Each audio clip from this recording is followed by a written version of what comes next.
Барлықтарыңызға сәлем. Бүгін біз балаларды қуанту үшін ерекше карамельді құлпынай дайындаймыз. Каналға жазылып, лайк басып қолдап кетіңіздер. Алдымен жуып тазалап алынған құлпынайларымызды дәл осылай шпажкаларға орнатып аламыз.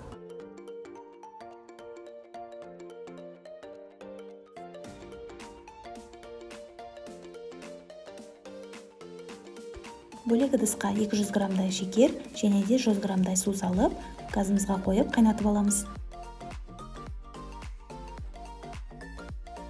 Сарғыш карамель түске енген соң, бір-бірлеп құлпынайларымызды батырып аламыз.